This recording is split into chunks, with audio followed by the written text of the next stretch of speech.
probably already know that everything is made up of little tiny things called atoms. You might even know that each atom is made up of even smaller particles called protons, neutrons, and electrons. And you've probably heard that atoms are small. But I'll bet you haven't ever thought about how small atoms really are. Well, the answer is that they are really, really, really small. So you ask, just how small are atoms? Well, to understand this, let's ask this question. How many atoms are in a grapefruit? Well, let's assume that the grapefruit is made up of only nitrogen atoms, which isn't at all true, but there are nitrogen atoms in a grapefruit. Well, to help you visualize this, let's blow up each of the atoms to the size of a blueberry. And then how big would the grapefruit have to be?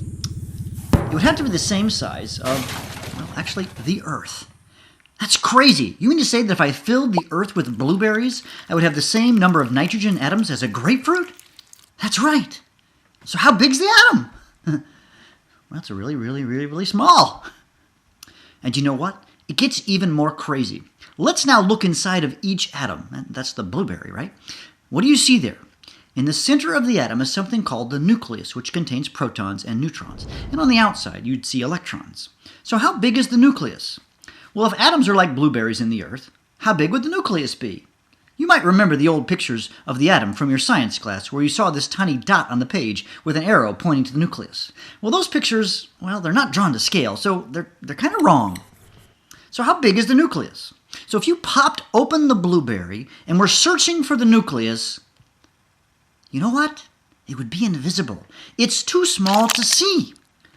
Okay, let's blow up the atom, the blueberry, to the size of a house. So imagine a ball that is as tall as a 2-story house. Let's look for the nucleus in the center of the atom. And you know what? It would just barely be visible. So to get our minds wrapped around how big the nucleus is, we need to blow up the blueberry up to the size of a football stadium. So imagine a ball the size of a football stadium, and right smack dab in the center of the atom, you would find the nucleus. And you could see it. And it would be the size of a small marble. And there's more. If I haven't blown your mind by now, let's consider the atom some more. It contains protons, neutrons, and electrons. The protons and neutrons live inside of the nucleus and contain almost all of the mass of the atom. Way on the edge are the electrons. So if an atom is like a ball the size of a football stadium with a nucleus in the center and the electrons on the edge, what is in between the nucleus and the electrons? Surprisingly, the answer is empty space. That's right, empty. Between the nucleus and the electrons, there are vast regions of empty space. Now, technically, there are some electromagnetic fields, but in terms of stuff, matter, it is empty. Remember, this vast region of empty space is inside the blueberry, which is inside the Earth, which really are the atoms in the grapefruit.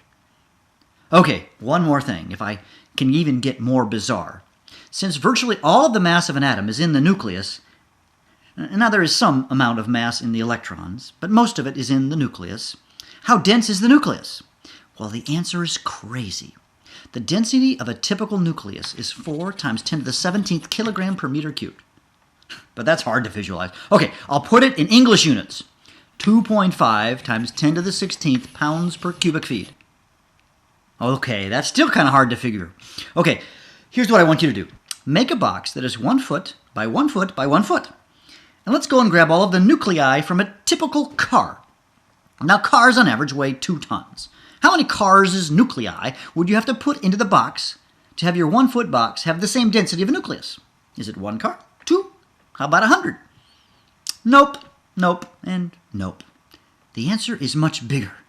It is 6.2 billion. That is almost equal to the number of people in the Earth. So if everyone on the Earth owned their own car, and they don't, and we put all of those cars into your box, that would be about the density of a nucleus. So I'm saying that if you took every car in the world and put it in your 1 foot box, it would have the density of 1 nucleus. Okay, let's review. The atom is really, really, really small. Think atoms in a grapefruit, like blueberries in the Earth. The nucleus is crazy small. Now look inside the blueberry and blow it up to the size of a football stadium, and now the nucleus is a marble in the middle. The atom is made up of vast regions of empty space. That's weird. The nucleus has a crazy high density. Think of putting all those cars in your 1 foot box. I think I'm tired.